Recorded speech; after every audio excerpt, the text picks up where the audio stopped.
Mesec oktober je mesec požarne varnosti in odločili smo se, da obiščemo poklicne gasilce Koroškega gasilskega zavoda.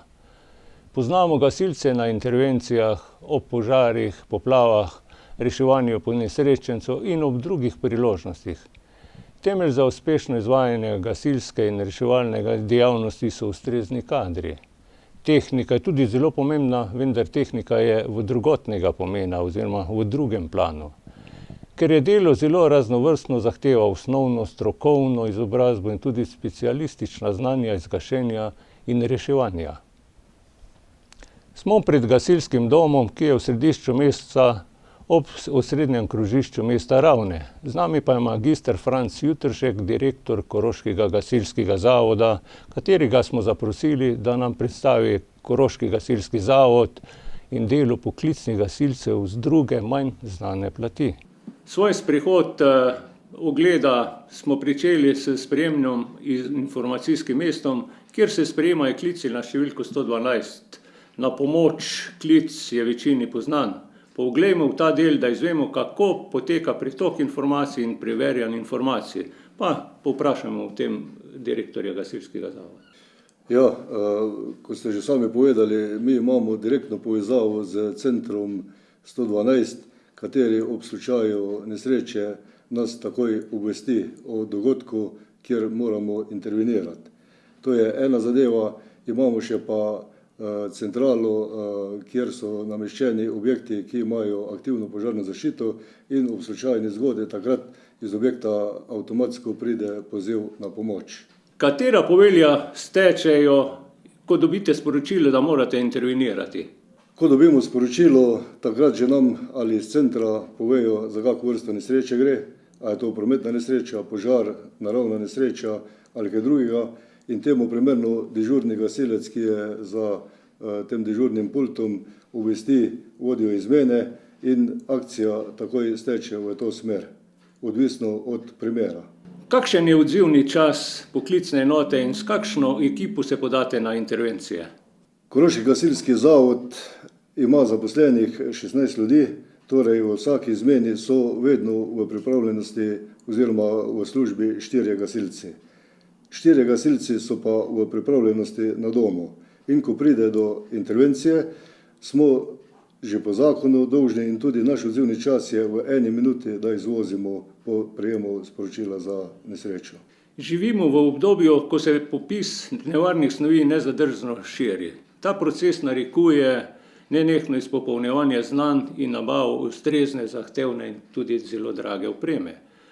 Ali vam uspeva zagotoviti sredstva za nabavo te opreme in vsega potrebnega, da lahko varno in učinkovito intervenirate? Za opremljanje nevarnih snovi oziroma za posredovanje v nesrečah z nevarnimi snovi ima Koroški gasilski zavod podeljeno koncesijo strani države. Opremo seveda moramo nabaviti sami in smo, lahko rečem, dokaj dobro opremljeni za to vrstno posredovanje. Seveda pa je nesreč z nevarnimi snovmi obilo in veliko vrst. Zato nam tudi oprema nenehno, bi rekel, ne dohaja trenda, kako se te nevarne snovi povečajo. Drugi problem je, imamo izredno prostorsko stisko v našem gasilskem domu, zato tudi določene opreme še ne moremo nabaviti. Mi bi potrebovali sigurno še eno vozilo, ki bi bila opremljena z to opremo za reševanje v nevarnih snoveh in pa eno vozilo, ki bi ob takšnih nesrečah tudi za tehnično posredovanje, to je vozilo z dvigalom, potrebovali.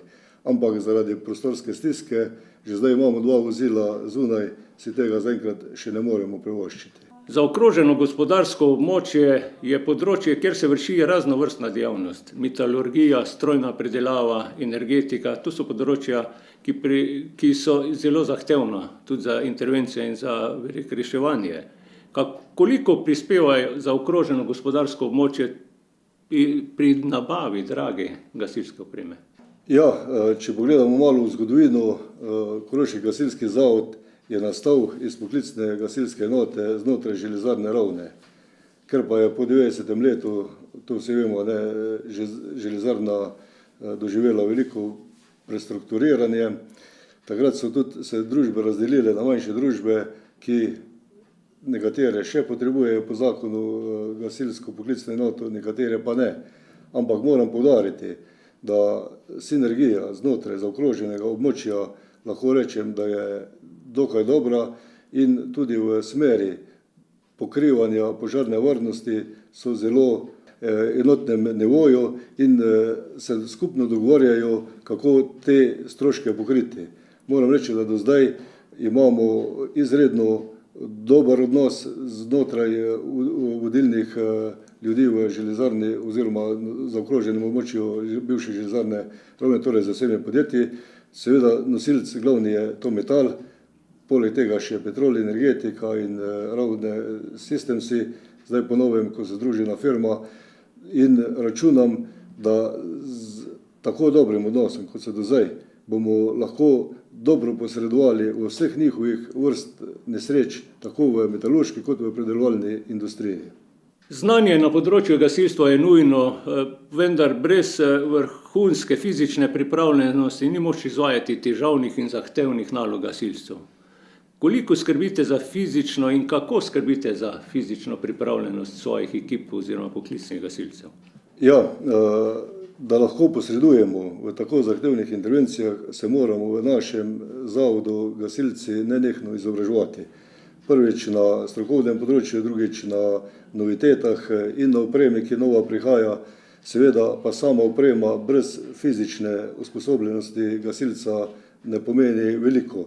Zato mi skrbimo v našem zavodu, da so vsi gasilci, operativci v dobri fizični kondiciji, kar pa dosegamo predvsem z rednim obiskom našega fitnesa, ki smo ga v letošnjem letu tudi dokaj posodobili in je to njihova delovna obveza.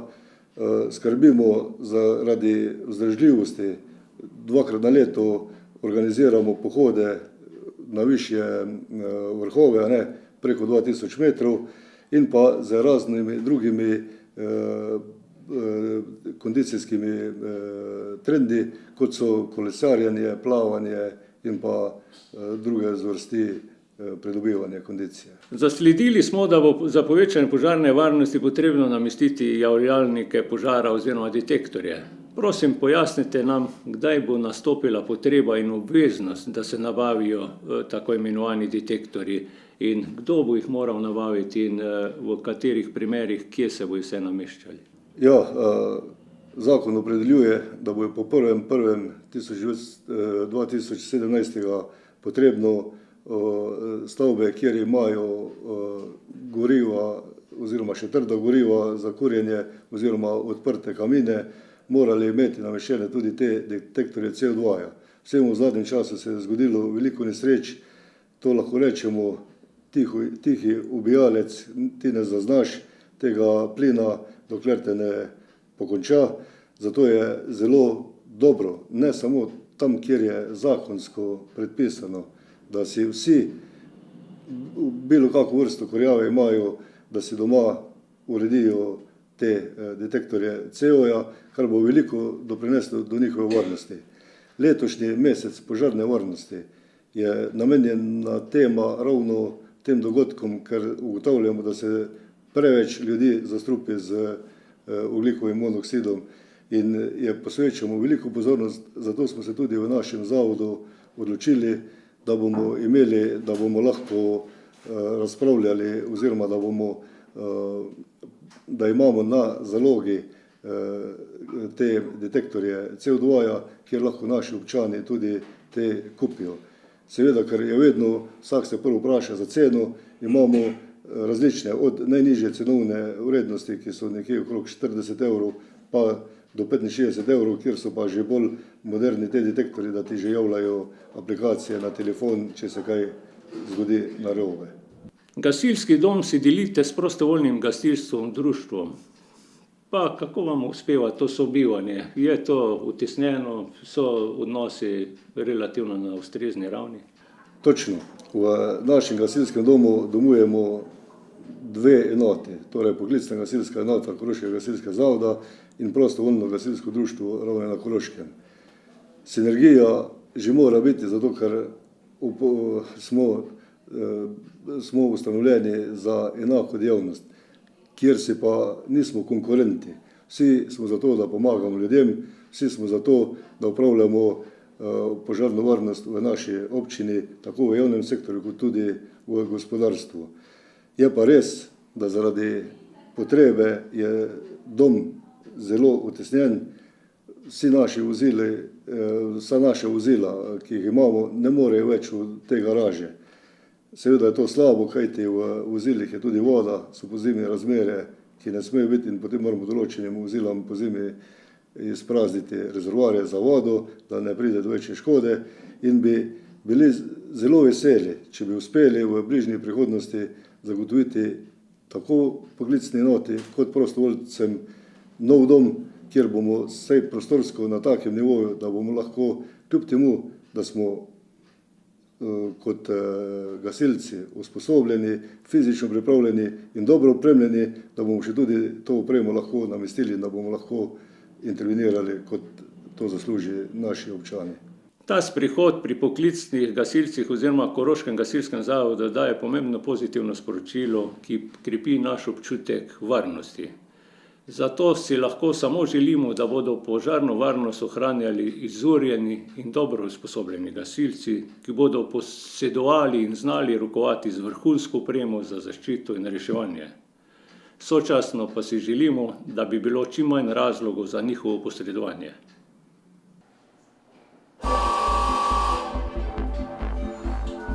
Ja, prosim.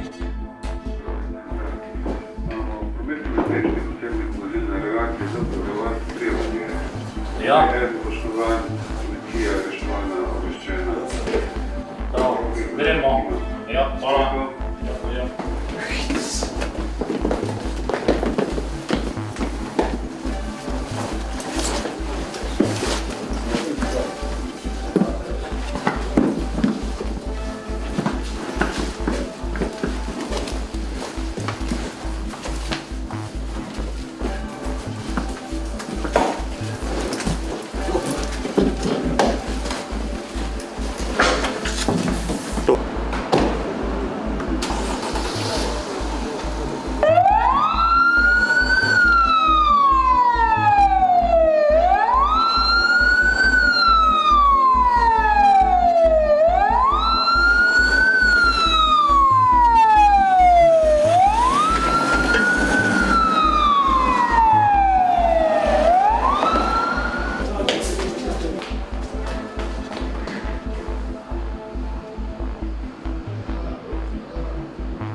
Dežurni so poklicani.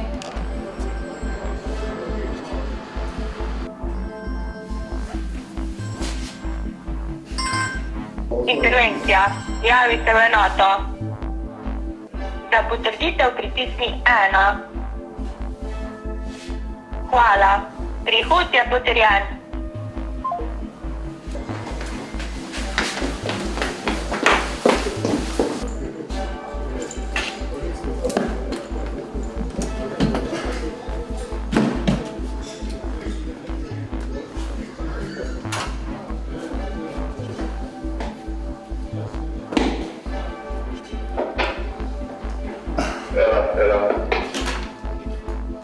Zavod 3, zavod 10 kliče, sprejem. Sprejemo.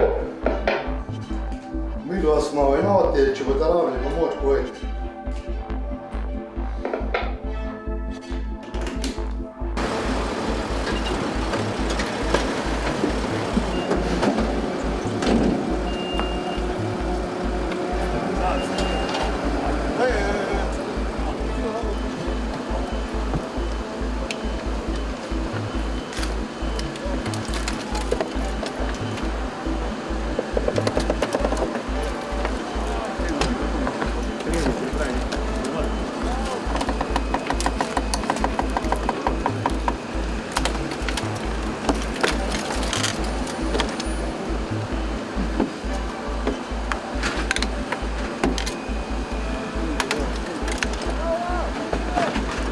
gospod, vse go, samo malo.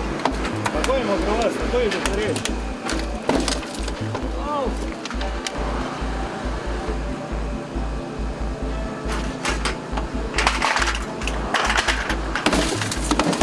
Z nami je tudi David Vaukman, poveljnik poklicne enote, pa ga bomo povprašali, kako je zadovoljen s pripravljenosti svoje poklicne enote oziroma z opremo, vzdrževanjem opreme in teh stvari, za katere on seveda kot poveljnik odgovarja.